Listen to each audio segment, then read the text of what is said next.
ఆధ్యాత్మిక సభా సరస్వతికి పునః ప్రణామాంజలిని సమర్పించుకుంటూ పరోక్షంగా అపరోక్షంగా ఈ శివ విద్యని, ఈ బ్రహ్మ విద్యని, ఈ రామగీతని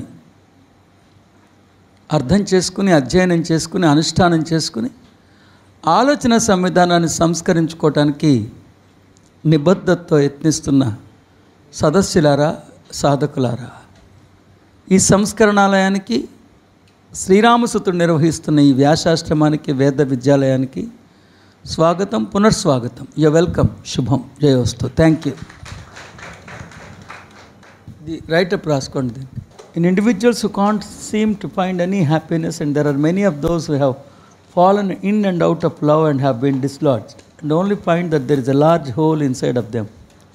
And the large hole is the ripe moment of the soul, because when the person comes utterly to the end of their own solution and end of their own wild animal instincts, what they are broken, when they are broken and crumbled, is the moment they give birth to the new heaven and new earth. రాసుకోండి. మానవ మస్తిష్కానికి అంతు చిక్కకుండా, ఇంద్రియాలు సైతం పసిగట్టలేనంత గోప్యంగా, గుప్తంగా మహాశివుడు మానవ హృదయంలోనే కొలువై ఉండి మానవుణ్ణి శివోన్ముఖుణ్ణి చేయటానికి తగిన సలహాలని, సూచనల్ని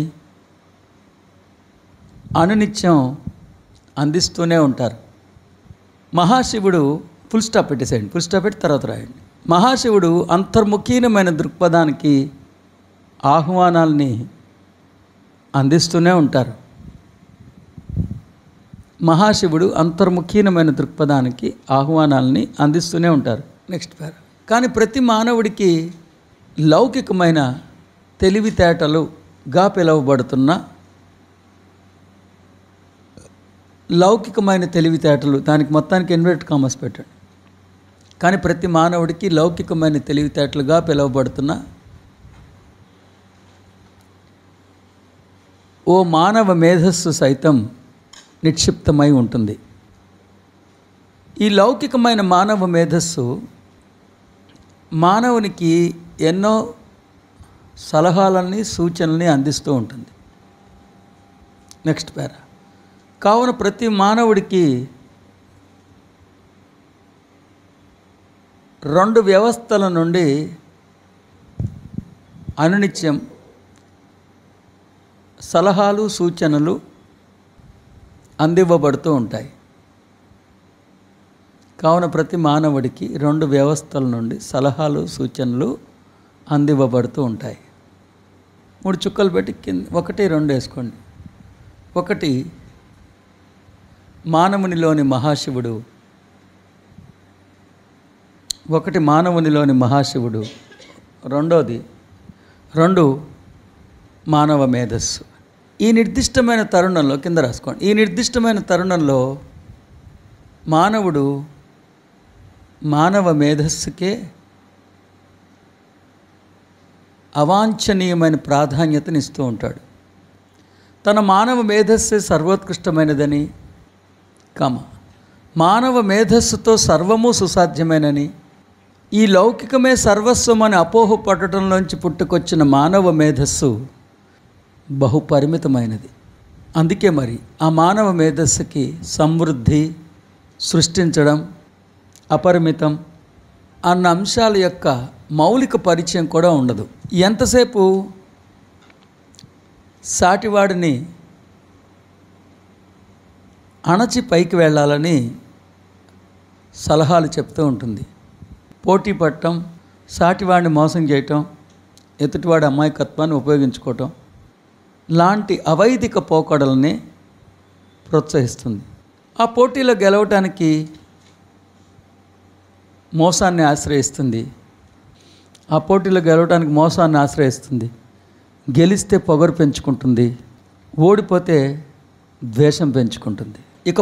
ఇకపోతే ఈర్ష్య మానవ మేధస్సు యొక్క శ్వాస. మీరు గమనించండి, ఈర్ష్య అసలు మామూలుగా ఉండదు. అక్క చెల్లెళ్ళు ఇద్దరు తోటికోడలు అయినా సరే ఈర్ష్యలో అక్క చెల్లెళ్ళు లేదు, అన్నదమ్ములు లేదు. కంపేర్ చేసుకుని జలస్ ఫామ్ అయినప్పుడల్లా మీరు అది రాకుండా ఉండదు sir. See, I tell you, jealous is inevitable. But if you are matured enough, you should figure out that is the wrong guidance from the, and your chemicals also will respond. సొంత అక్క చెల్లెళ్ళు అవనండి, అన్నదమ్ములు అవనండి, ఎవరి మీద ఈర్ష్య రావటం అనేది సహజం. ఈర్ష్య వచ్చినప్పుడు అలార్మింగ్ పాయింట్ గుర్తుపెట్టుకోండి. ఏంటంటే ఇది అసురుడు చేస్తున్నాడు, నిజంగా నేను నా అక్క మీద కానీ చెల్లి మీద కానీ వాళ్ళ పిల్లల మీద కానీ అలాంటి భావన లేదు, మేము ఎంత ప్రేమగా పెరిగాము, మాకు అలాంటివి లేవు, ఇదే తంపులు పెట్టడానికి ప్రయత్నిస్తుంది, నేను ఇంకా అభినందిస్తున్నాను వాళ్ళ ఎదుగుదలని అనేటట్టుగా మీరు దాన్ని కట్టడి చేయండి. ఎందుకంటే అది వచ్చినందుకు డిసప్పాయింట్ ఫీల్ అవ్వద్దు, అది మీ నుంచి రావట్లేదని గుర్తుపెట్టండి.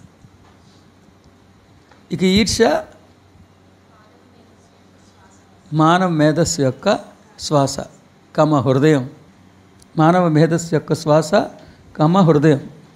మానవ మేధస్సు ప్రతిపాదిస్తున్న ప్రతి ప్రక్రియ అసురుడి కంచుకోట మరింత పటిష్టంగా పరినిర్మించడానికే దోహదపడుతుంది. వెరసి మానవుడి తెలివితేటలు మానవుడిని అసురునికి బలి చేసి తీరుతుంది. అంటే ఇంతకుముందు పేరాది కూడా చెప్తున్నా. నెక్స్ట్ పేరా. ఇలా అసురుడికి మహాశివునికి ఓ భీకర సంగ్రామమే తలెత్తుతుంది. ఇలా మొదలైన పోరు కొంతమందిలో జీవితకాలం కొనసాగుతుంది. ఆ సందర్భంలో మానవుడు ఓ రకమైన అసహనానికి, అశాంతికి గురవుతూ ఉంటాడు. అతడి జీవితంలో అన్నీ ఉన్న ఏదో తెలియని వెలితి, ఓ లోటుని అనుభవిస్తూ ఉంటాడు. అనునిత్యం అసురుడికి మహాశివుడికి జరిగే సంగ్రామం యొక్క పర్యవసానమే ఇతడిలో పుట్టుకొచ్చే అశాంతికి కారణం. మానవ మేధస్సు నిండా ఏర్పడిన దుర్గంధాలన్నిటినీ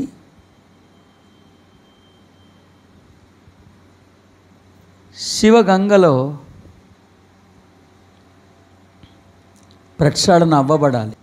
నిజానికి ఆ మస్తిష్క కణజాలాల సముదాయం అంతా మహాశివుని శంకరాభరణాలని అనుష్ఠానం చేసుకోవడం కోసమే సృష్టింపబడ్డాయి. మహాశివుడు ఉండాల్సిన చోట మురుగుని ఉంచటమే ఈ దుష్పరిణామాలకి కారణం. ఇలాంటివి తలెత్తుతున్నాయంటే మహాశివుని నిరీక్షణ సమయం పూర్తయిందని, ఇక క్షణం కూడా మహాశివుడు తెరమరుగున ఉండటం సబబు కాదని, మహాశివుని అభివ్యక్తీకరణ మహోత్సవానికి శుభ సమయం, శుభముహూర్తం ఆసన్నమైనదని అర్థం. ఇది మొదటి పారాగ్రాఫ్కి కొంచెం చెప్పింది. కొంచెం అంటే యాజ్ ఇట్ ఈస్గా చెప్పలేదు కానీ కొంచెం మంచిగా చెప్పడం జరిగింది. అది రాసుకోండి. Shiva, the mystical consciousness, is always inherent and impregnated within the human consciousness, within the human being. He is so mystical that the human brain can never ever figure out the very existence of Shiva. Even the sensory organs will never be able to substantiate the mystical existence of Shiva consciousness within. But the impregnated Shiva is always active, is very much active. The impregnated Shiva is very much active. He keeps on sending invitations. He keeps on sending invitations for introspection on a continuous basis. Next para. కొంతమందికి ఎన్ని ప్రయత్నాలు చేసినా కలిసి రాకపోవడం, ఏ అడుగు వేసినా అపజయాల పరంపర వెంటాడటం, ఏ అడుగు వేసినా అపజయాల పరంపర వెంటాడటం. ఒకవేళ విజయాన్ని సంప్రాప్తించుకున్న రావాల్సిన సంతోషం, ఆనందం రాకపోవటం జరుగుతూనే ఉంటాయి. ఎందుకో వీరికి తెలియకుండానే ఓ నిర్లిప్త ధోరణితో వ్యవహరిస్తూ ఉంటారు. ఎందుకంటే లౌకికం అనే మహాసముద్రం ఈ మానవుడి దప్పికని తీర్చలేకపోతున్నది కనుక. తనకు కావాల్సింది నిజంలో ఉంటే ఇతడు నీడలో ఎత్తుక్కుంటున్నాడు కనుక. ఇలాంటి వారు మహాశివుడి నుంచి పొందాల్సిన ప్రేమని బాహ్యంలో మనుషుల నుంచి పొందడానికి ప్రయత్నిస్తూ ఉండి విఫలమవుతూ ఉంటారు. బాహ్యంలో ఓ ప్రియురాల నుండో ప్రియుడి నుండో తండ్రి నుండో తల్లి నుండో ప్రేమని పొందినా వారికి ఆ స్వాంతన లభించదు, ఆ చెలిమి కూడా చిరకాలం సాగదు. ఇతడి పరిస్థితిని ఒక్క ముక్కలో చెప్పాలంటే 2 వైపులు ద్వారం కలిగిన ఒక కుండ వంటిది.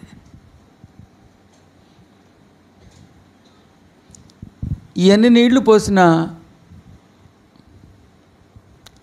పోసినా కుండ నిలదొక్కోలేదు కదా. సరిగ్గా అదే రీతిలో ఇతడు అనిశ్చల స్థితిలో అసహనంతో అశాంతితో బాహ్యంలో కుప్పిగంతులు వేస్తూ ఉంటాడు. ఓ కుదురు ఓ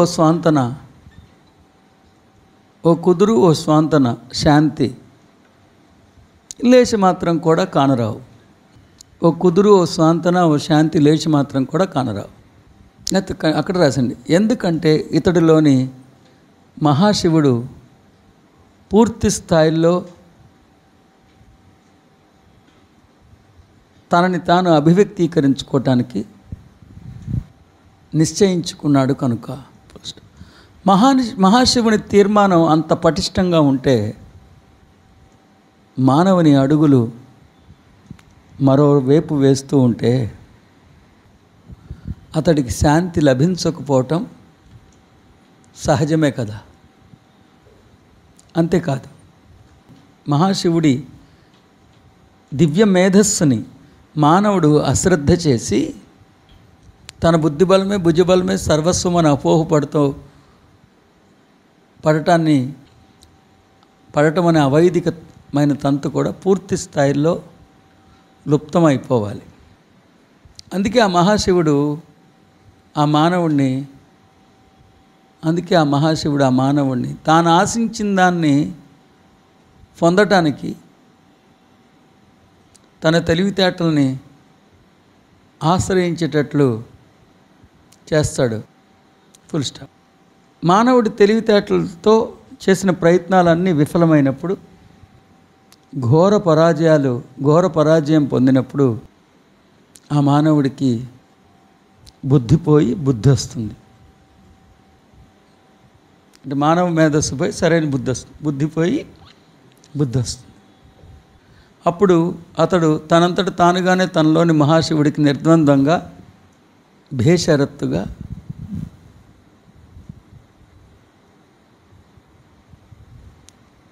సమర్పించుకుంటాడు, శివార్పణాన్ని గావిస్తాడు. నెక్స్ట్ పేరా. ఆ మానవుడు కోట్స్ తనని తాను తనలోని మహాశివునికి సమర్పించుకుని శివార్పణాన్ని గావించుకుని శివుడి ఆజ్ఞ లేకపోతే చీమైన కుట్టదని నినదిస్తూ శివ సంకల్పమే నా సంకల్పం అని హృదయంగా ప్రకటించుకుంటాడు. మానవుడిలో ఈ సంస్కరణ సరైన రీతిలో సంభవించినప్పుడు అతడు పశుత్వానికి స్వస్తి పలికి పశుపతి దిశగా అడుగులు వేయనారంభిస్తాడు. అతడు ఓ కొత్త బంగారు లోకాన్ని ఆస్వాదించనారంభిస్తాడు. ఇక అతడి కథ సుఖాంతమై మంగళకరమై జయప్రదమవుతుంది.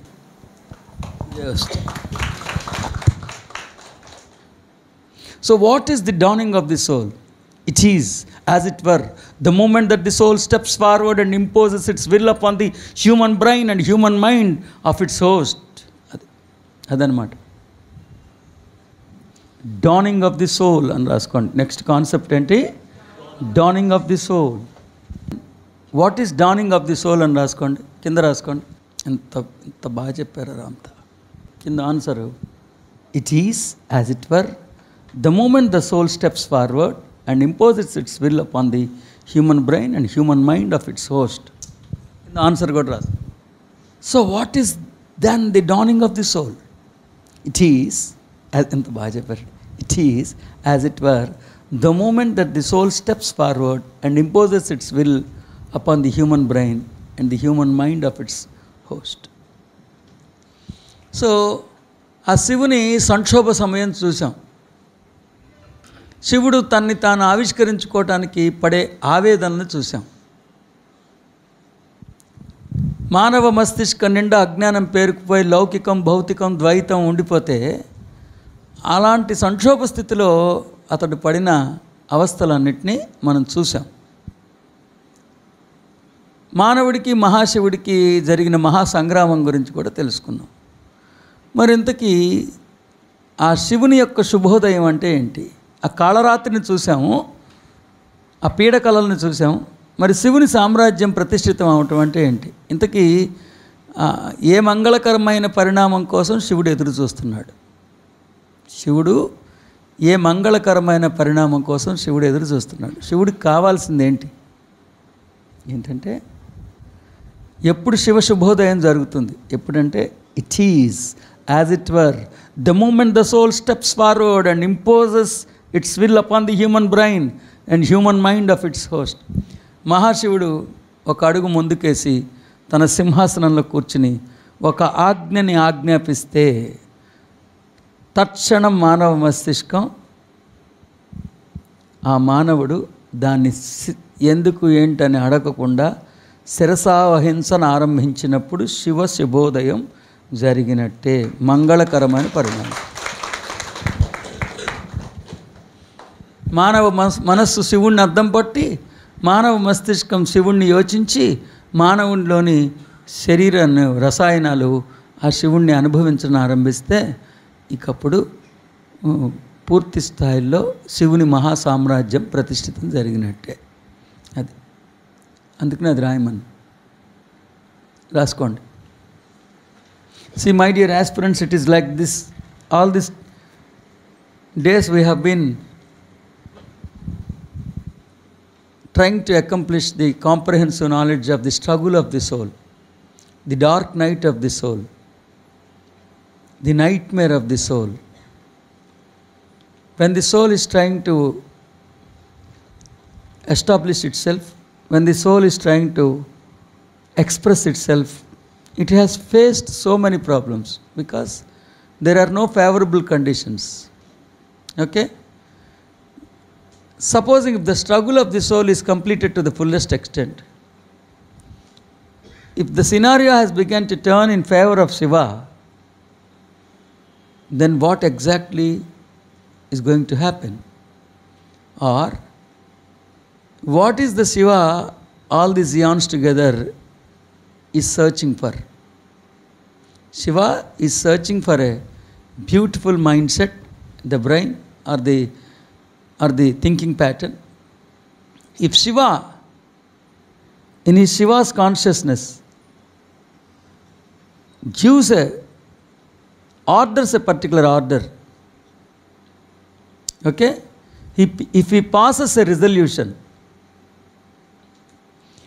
all the faculties of human being like mind, brain and embodiment are the chemicals, without any question, without any rethinking, it should begin to execute the resolutions passed by Mahashiva.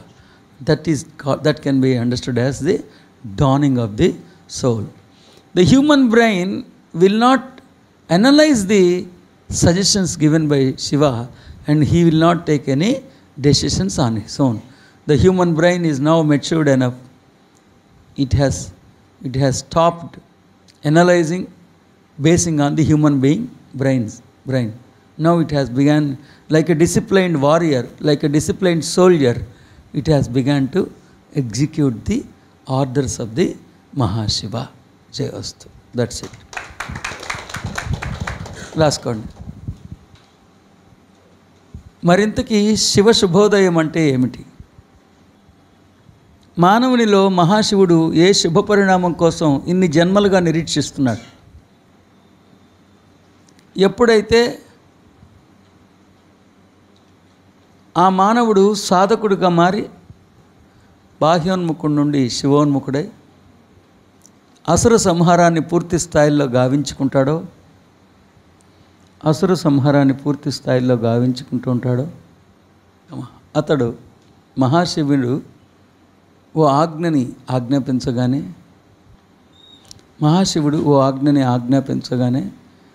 అతడి మనస్సు, ఇందాక అతడు కొట్టేయచ్చు, అతడి మనస్సు అద్దం పడుతుంది.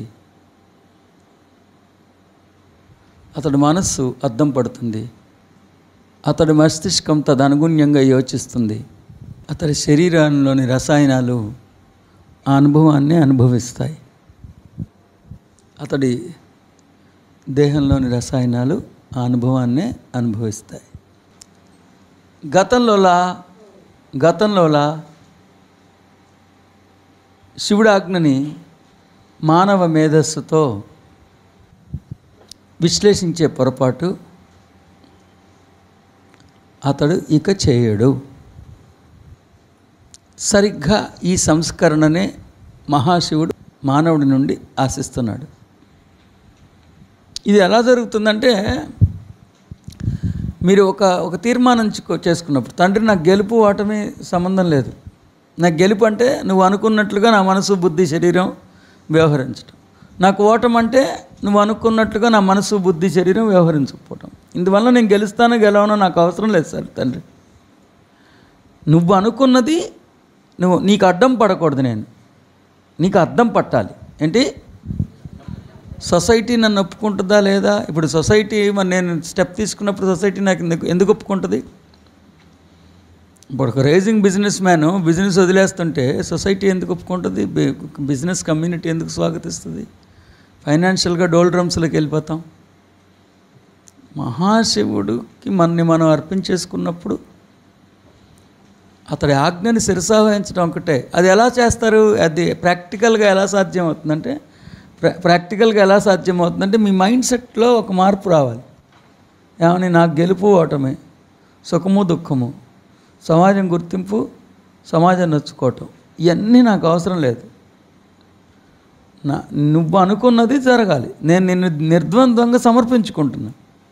గెలిస్తే ఒకలాగా, ఓడిపోతే ఒకలాగా అట్లా ఉండను తండ్రి. నేను అవకాశవాదిగా ఉండను, ఆధ్యాత్మికవాదిగా ఉంటా. చావో రేవో నీతోనే, నువ్వు అనుకున్నది జరగాలి నాతో. చిన్న అపజయానికే మహాశివుడి యొక్క సామర్థ్యాన్ని శంకిస్తే తప్పు కదా. చావైనా రేవైనా ఆయనతోనే ఉండాలి. మరి ఓడిపోయినా నువ్వు అనుకున్నప్పుడే ఓటమే. యుద్ధం ఇంకా కొనసాగుతూ ఉంటుంది, గుర్తుపెట్టుకోండి. ఇది కూడా ఎలా సాధ్యం అవుతుంది? మీరు శివుడాజ్ఞ మీకు ఎలా తెలుసుద్ది? శివుడాజ్ఞ ఉందో లేదో ప్రతిసారి శివయ్య అని అడుగుతావా? ఎలా తెలుసుద్ది? ఒకటే, జరిగిపోయింది ఏదైనా శివుని ప్రసాదమే అనుకోండి. 1000 కోట్లు నష్టమైనా, 100 రూపాయల లాభమైనా గతంతో వ్యవహరించడంలోనే మీరు ఎదుగుతారు. జరిగిపోయింది ఏదైనా సరే శివుడి ఆజ్ఞ వల్లనే జరిగింది. శివుడి ఆజ్ఞ వలన జరిగిందంటే అది శుభ పరిణామమే. సింపుల్. ఇది ఒక్కటే గుర్తుపెట్టుకోండి. నిన్ను నువ్వు నిర్ద్వంద్వంగా, అంటే అన్కండిషనల్గా నీలో ఉన్న శివుడికి సమర్పించుకోవటం. అంటే అతడు ఏది చెప్తే అది శిరసావహించటం. ఏం చెప్పడం అంటే అతను మనలాగా నోరొచ్చి నువ్వు అలా చేయి ఇలా చేయని క్లియర్గా చెప్పడం అనేది సిస్టమ్ లేదు. అలా ఉంటే గురువు అవసరం కూడా ఉండదు అసలు. మరి ఇది శివుడు చెప్పాడా లేదా, ఇది శివుడు చేయమన్నాడా లేదా అన్నది ఫస్ట్ నీకు ఎక్కడ స్టార్ట్ అవ్వాలంటే, నీ జీవితంలో ఏ ఘటన జరిగినా అది త్వరితగతిలో పాస్ట్ కింద మారిపోతుంది. నీ లైఫ్లో every incident happened in your life, very soon it is going to become past. ఖచ్చితంగా ప్రేమ అవని, పెళ్ళి అవని, ఏదైనా సరే గతం కింద మారిపోతుంది. ఆ గతాన్ని నువ్వు handle చేయటంలోనే మొదలవ్వాలి.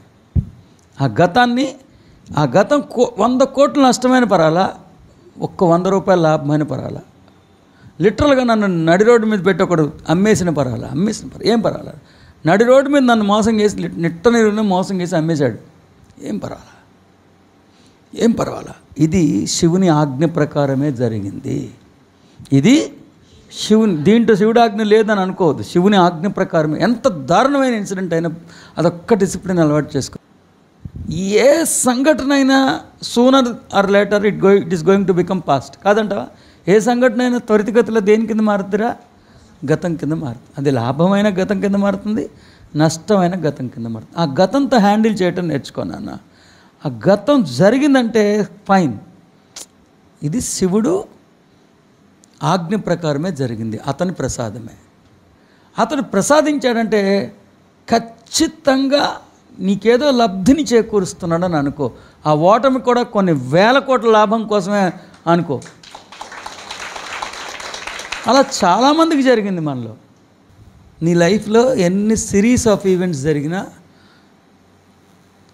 The human incarnation is nothing but series of incidents. Every incident sooner or later it is going to become past. You should be a master in handling the past. Whether you are most successful entrepreneur who has earned crores of money, or you might be a miserable failure who have lost everything. Like she said, I am left with some coins. Whatever may be the scenario, you must just analyze the past as if it is the very gift of Lord Shiva. It is the very gift of Lord Shiva. Shivani prasadame, gift of Lord Shiva. When you are habituated to handle the past so grandly, believe me that very soon the Shiva happens in your life. You will have a direct interaction with Shiva. Am I clear, my dear? Yes. పాప నువ్వు అలా చెప్పినప్పుడు thanks అండి అని చెప్పాలి. కొంచెం thanks అండి, నేను అలాగే పాటిస్తానని చెప్పాలి. జయవస్తు. ఎస్, శివ శుభోదయం. శివుడు ఇన్నాళ్ళ నుంచి మానవుడిలో ఏ పరిణితి కోసం ఆయన అన్వేషిస్తున్నాడు.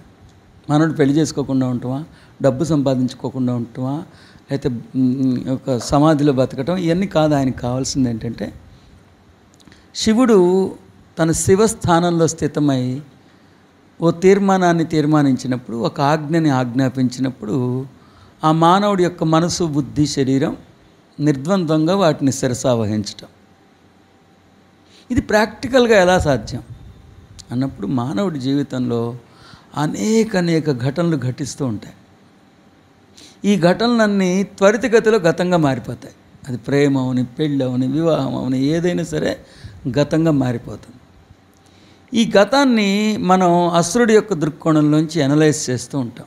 గెలుపని, ఓటమని, లాభమని, నష్టమని, సక్సెస్ అని, ఫెయిల్యూర్ అని ఇలా అనలైజ్ చేస్తుంటాం. దానికి పూర్తిగా స్వస్తి పలికి ఏ ఘటన ఘటించినా ఆ ఘటన మహాశివుని యొక్క మహాప్రసాదమే. శివుడాజ్ఞ లేకపోతే చీమైనా కొట్టదు. చిన్న సంఘటన నా జీవితంలో జరగాలంటే అది శివుడి ఆజ్ఞ వల్లే జరిగింది.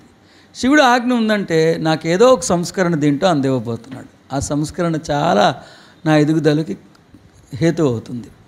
కాబట్టి నేను మహాశివుడి పట్ల అనురక్తితోనే ఉంటాను. ఇది అందించిన ఆయన ఇంకేదో అందివ్వబోతున్నాడు అన్న ఫీలింగ్ కలిగి ఉండాలి. అప్పుడే ఈ సెంటెన్స్కి ఒక సార్థకత వస్తుంది. ప్రాక్టికల్గా అదే సాధ్యం.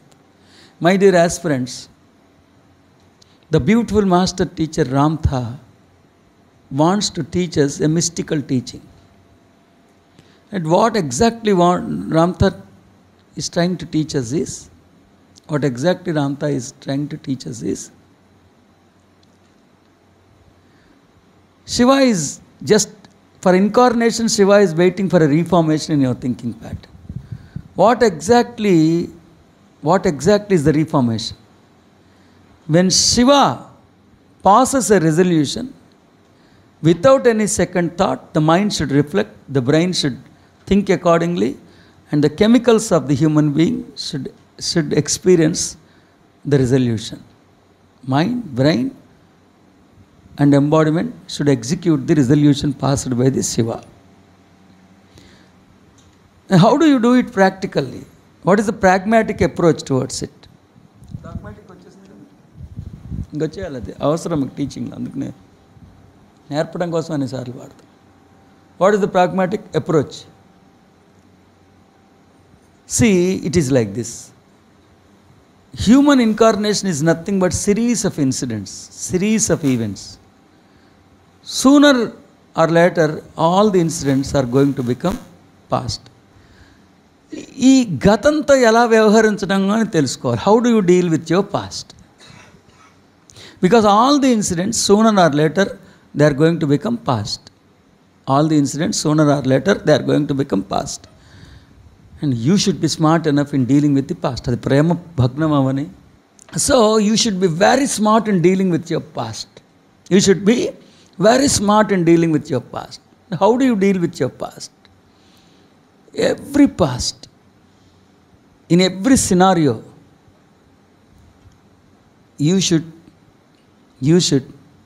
without any second thought declare that it is the gift of Shiva.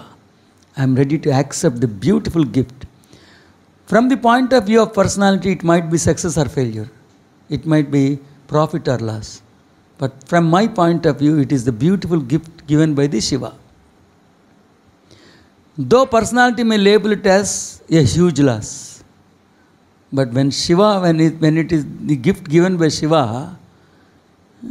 I accept it, because I know that this is going to contribute for my reformation, for my reunion with God within. That is why I love this life, because I have already surrendered this life to the Shiva consciousness. So you should handle the past accordingly. It imposes a will that often means that the human being will destroy its past so that the soul can resurrect it. చూసారా, past గురించి ఉంది. నేను ఇది చూసి చెప్పలే, కానీ తర్వాత వాక్యం అదే ఉంది. నేను ఇదేం చూసి చెప్పలే. సో అతడు శివ సంకల్పం ఎలా ఉంటుందంటే, గతాన్ని పూర్తిగా డిస్ట్రాయ్ అయిపోయిన గతం నుంచి ఆయన రిజరెక్ట్ చేస్తాడు. మనమేమో సంఘటనని, ఆయన ఏం చేస్తాడు, ఒక సంఘటన చేసి ఆ సంఘటనని ప్రజ్ఞగా మార్చి ఆ ప్రజ్ఞలోంచి మళ్ళీ సంస్కరణ చేస్తాడు. కానీ మనం ఏం చేస్తామంటే దాన్ని పాస్ట్గానే ఉంచేస్తాం. కానీ శివ ఏం చేస్తాడు, ఆ పాస్ట్ని డిస్ట్రాయ్ చేస్తాడంట. It improves a will that often means that the human being will destroy its past so that the soul can resurrect it up. ఆ గతించిపోయిన ఆ ఘటనలోంచి ఒక ప్రజ్ఞ కింద మార్చి ఆ ప్రజ్ఞలోంచి మళ్ళీ ఆ సంఘటన డిస్ట్రాయ్ చేసి దానిలోంచి మళ్ళీ రిజరెక్ట్ చేయడానికి ప్రయత్నిస్తున్నాడు ఆయన. It is the story of the phoenix. That is what it means. So, ఓ నిర్దిష్టమైన సంఘటన జరిగి ఆ సంఘటన నుంచి కొంత ప్రజ్ఞ నేర్చుకుని ఆ సంఘటన డిస్ట్రాయ్ చేసి ఆ సంఘటనలోంచి సంస్కరణ నేర్చుకుని మరింత ఉన్నతమైన సంఘటన కోసమే ఆయన దిశగా అడుగులు వేస్తుంటాడు. మీ మీద మీరు తక్కువగా అంచనా వేసుకోవటం కానీ, మీలో ఉన్న మహాశివుడిని మీరు తక్కువగా అంచనా వేయటం కానీ, ఈ రెండు ఎప్పుడు చేయొద్దు. ఏమంటున్నాను, మీలో ఉన్న మహాశివుడిని ఎప్పుడు శంకించొద్దబ్బా. ఇన్నాళ్ళు నేను చెప్పింది అన్యదేవుడి వైపే ఏమన్నా మిమ్మల్ని ప్రేరేపించానా? మీలో ఉన్న మహాశివుడి వైపే ప్రేరేపించ. ఎంత మనిషి ఎలా ఉంటుందంటే, చచ్చిపోతుంటే యాక్సిడెంట్ అయ్యి రక్షింపబడినప్పుడు అప్పుడు మాత్రం నేనే గొప్ప. ఒకవేళ చిన్న ఇబ్బంది ఏమైనా జరిగితే నాలో ఉన్న మహాశివుడిని నేను శంకిస్తా.